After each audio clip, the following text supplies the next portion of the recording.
Very good morning to all my dear friends. मैं हूं Prashant Mawani. I hope you looking good. आज 26 जुलाई 2022 है। बहुत सारे इंपॉर्टेंट करंट अफेयर्स के बारे में आज हमें चर्चा करनी है, तो लेट्स क्विकली क्रैक ऑन। आगे बढ़े उससे पहले dear friends, please make sure कि आप इस लेक्चर को दूसरे स्टूडेंट्स के साथ शेयर ज़रूर करें।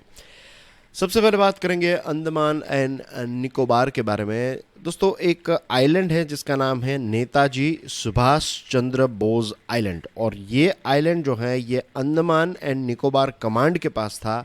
अब ये आइलैंड जो है ये ऑफिशियली हैंड ओवर किया गया है to Andaman and Nicobar administration. आप सोच रहे होंगे कि ये क्या डिफरेंस है कमांड और एडमिनिस्ट्रेशन में। तो बेसिकली आप समझ लीजिए कि आर्मी के पास था, मिलिट्री के पास था ये नेताजी सुभाष चंद्र बोस आइलैंड। अब ये वहाँ का जो एडमिनिस्ट्रेशन हैज़ बीन के अंडमान निकोबार जो है ये लेफ्ट एक यूनियन टेरिटरी है, तो वहाँ का जो एडमिनिस्ट्रेशन है इसको ये आइलैंड हैंड ओवर किया गया है। और इसके पीछे रीज़न क्या है, ताकि इसको और ज़्यादा टूरिज़्म के पॉइंट ऑफ व्यू से और इंफ्रास्ट्रक्चर के पॉइंट ऑफ व्यू से डेवलप किया जा सके। ये एक ऑफिशियल सेरेमनी जो है वो वहाँ पर रखी गई थी। इसी के साथ लद्दाख के लोगों ने और हमारे इंडियन आर्मी के लोगों ने 23rd कारगिल विजय दिवस जो है उसको सेलिब्रेट किया, और इस मौके पर भी इम्पोर्टेंट आर्मी के ऑफिसर्स जो हैं वो मौजूद थे। और इस मौके पर जिन जवानों ने कारगिल को छुड़ाने के लिए अपने प्राणों की आहुति दी तो उनको याद किया गया और ट्रिब्यूट पे किए गए, राइट। और एक अच्छा एक जश्न वाला माहौल था, राइट। शहीदी के गीत और ये सारी चीज़ें जो हैं वो भी सुनने को मिली कारगिल विजय दिवस।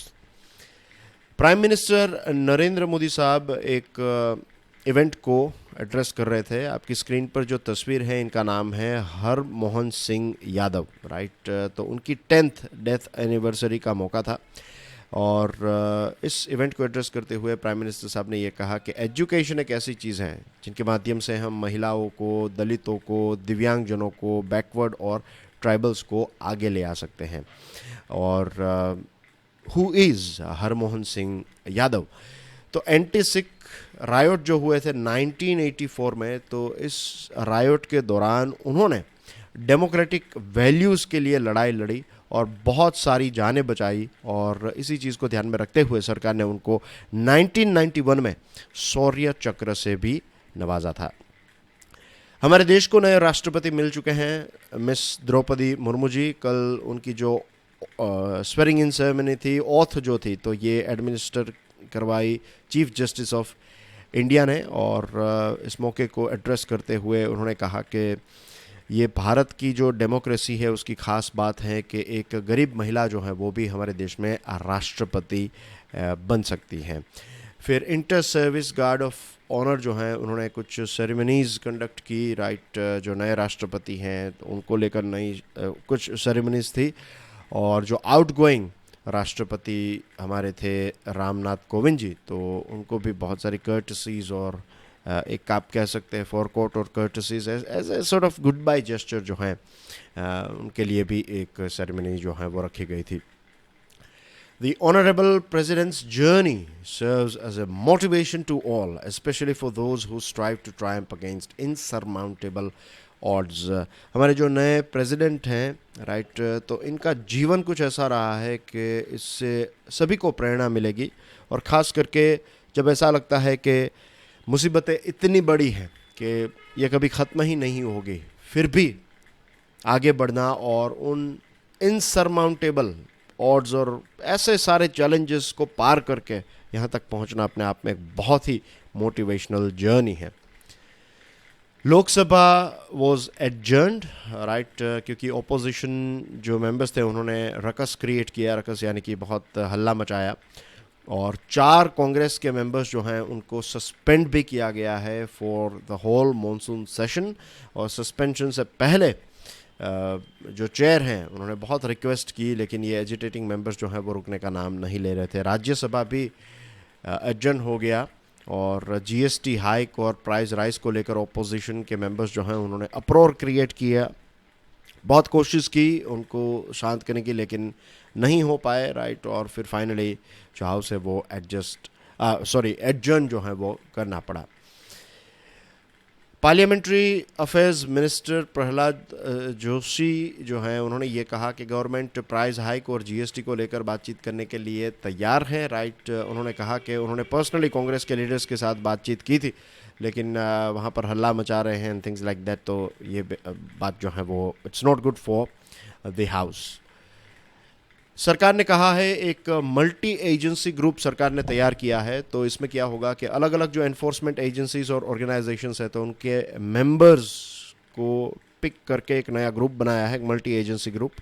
और जो अलग अलग Panama paper leak, paradise paper leak, Pandora paper leaks, तो ये जो अलग अलग सो कॉल्ड केसेस हैं, एसेट फॉरेन एसेट केसेस, तो इसका थरो इन्वेस्टिगेशन करने के लिए ये मल्टी एजेंसी ग्रुप जो है वो सरकार ने तैयार किया है। इसके बारे में फाइनेंस मिनिस्टर निर्मला सीतारमन जी ने लोकसभा में देश को बताया और कहा है कि अभी सरकार के पास कोई ऑफिशियल ऐसा एस्टिमेट नहीं है कि स्विस बैंक में इंडियन सिटीजन्स के और कंपनीज के कितने पैसे वहाँ पर पड़े हुए हैं। कुछ रिपोर्ट्स का कहना ये है कि पैसे जो हैं वो ज़्यादा इंक्रीज़ हो गए हैं, कुछ रिपोर्ट्स का कहना है कि ज़्यादा लोगों ने अब पैसे पार किए एक्सेट्रा, लेकिन सारी चीज़ें जो हैं वो अभी ऑफिशियली बाहर नहीं आई है। सरकार ने ये भी क्लैरिफिकेशन दिया है कि जो फ्रेश मिल्क हैं और जो पेस्चुराइज्ड मिल्क हैं, तो इस पर किसी भी प्रकार की जीएसटी नहीं लगती है, राइट। जो कर्ड है, लस्सी, बटर मिल्क, पनीर एक्सेट्रा, तो प्री पैक्ड जो हैं, प्री पैक्ड और लेबल्ड नहीं है तो इसके ऊपर जीएसटी नहीं है, लेकिन लेबल्ड और प्री पैक्ड है तो इसके ऊपर कितना जीएसटी लगता है? 5%, रिमेंबर 5%।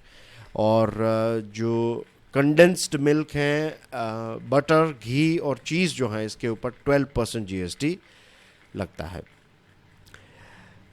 द बिल एक नया बिल है जिसका नाम है weapons of mass destruction and the delivery new systems, prohibition of unlawful activities act 2005।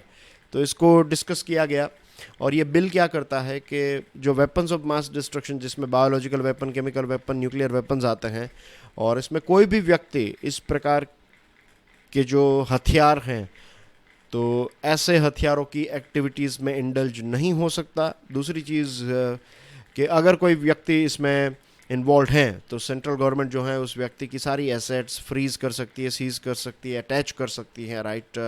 और डिस्कशन जो है वो इस बिल की मिस्टर GVL नरसिम्हा राव जो बीजेपी के हैं, तो उन्होंने इसकी डिस्कशन जो है उसकी शुरुआत की थी और दूसरे मेंबर्स ने भी इस पर अपने इनपुट्स दिए थे। सरकार ने ये बताया है कि जो डिफेंस प्रोक्योरमेंट है, पिछले 4 सालों के अंदर जो डिफेंस प्रोक्योरमेंट का मतलब है खरीदी, तो पहले 46% जितना खर्चा था, अब ये कम होकर 36 हो चुका है। तो सरकार जो है ज़्यादा से ज़्यादा इंडिजीनियस सामान खरीद रही है, ये क्लियरली इंडिकेट करता है, और ज़्यादा से ज़्यादा इंडिजीनियस प्रोडक्शन पर सरकार जो है वो जोर दे रही है।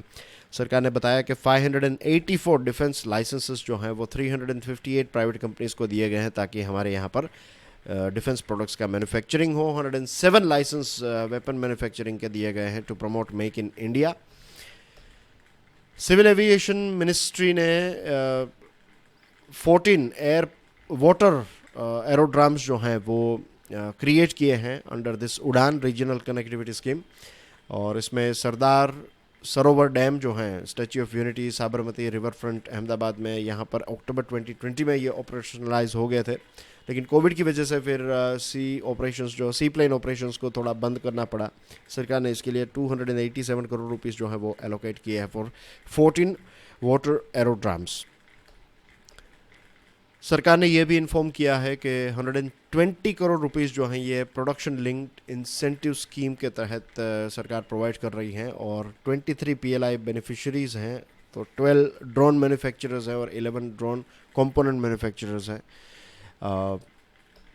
कोयले के बारे में सरकार ने ये बताया कि कोयले की कोई शॉर्टेज हमारे देश में नहीं है। इसी के साथ आज की एक दूसरी इम्पोर्टेंट चीज़ पर डिस्कस कर ले। दिस इज़ अबाउट एक इंटरनेशनल टॉपिक है, राइट। आपने शायद कुर्दिश लोगों का नाम सुना होगा। तो एक कुर्दिश कम्युनिटी है और एक कुर्दिस्तान रीजन है इराक में। तो वहाँ पर झाको डिस्ट्रिक्ट जो है वहाँ पर कुछ किलिंग्स हुई हैं और इसमें बहुत सारे लोगों की जान चली गई है। भारत ने इसकी निंदा की है। और देखिए, बेसिकली कुर्दिश लोग जो हैं उनका पूरा इतिहास है, राइट। जहाँ तक मुझे याद है कुछ 1000 साल पुराना उनका इतिहास है।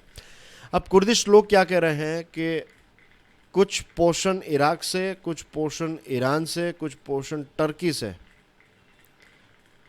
उनको मिल जाए और कुछ पोर्शन ज़मीन का सीरिया से मिल जाए, तो उनको एक अलग देश चाहिए, कुर्दिस्तान। तो इसको लेकर लड़ाई चल रही है, मीन्स एक लंबे समय से, मीन्स एक डिमांड रही है। और टर्की जो है, टर्की कुर्दिश लोगों को आतंकवादी मानता है। और यही यही मेन इसका एक इश्यू है, राइट। कि टर्की ये कह रहा है कि कुर्दिश लोग जो हैं ये आतंकवादी संगठन है। कुर्दिश लोग कह रहे हैं कि हम यहाँ के हज़ारों साल पुराना हमारा इतिहास रहा है, हमारी खुद की भाषा है, हमारी हेरिटेज है, कल्चर है, तो we need our own land, हमें एक अलग से देश बनाना है। तो इस चीज़ को लेकर, और बीच में फिर आईसिस आ गया और बहुत सारे ऐसे इश्यूज हुए, अप एंड डाउन हुए। इनफैक्ट यूएसए ने कुर्दिश लोगों की मदद लेकर ही आईसिस को ख़त्म किया था। तो they played a very important role, ये कुर्दिश लोगों ने। लेकिन अब यहाँ पर कुछ 23 जन जो हैं वो इंजर्ड हुए हैं और बहुत सारे लोग जो हैं उनकी मृत्यु हुई, कुछ बच्चों की भी मृत्यु हुई है और भारत ने इसका विरोध किया है। So that's everything in today's discussion as far as current affairs are concerned. Most important news items हमने डिस्कस कर ली हैं। अब हम देखेंगे कि एडिटोरियल एंड आर्टिकल एनालिसिस में कौन कौन से इंपॉर्टेंट टॉपिक होंगे और उसके बाद फाइनेंशियल न्यूज़ को डिस्कस करेंगे। तो प्लीज़ मेक श्योर कि आप इस लेक्चर को दूसरे स्टूडेंट्स के साथ शेयर करें। Thank you very much. God bless you all. जय हिंद।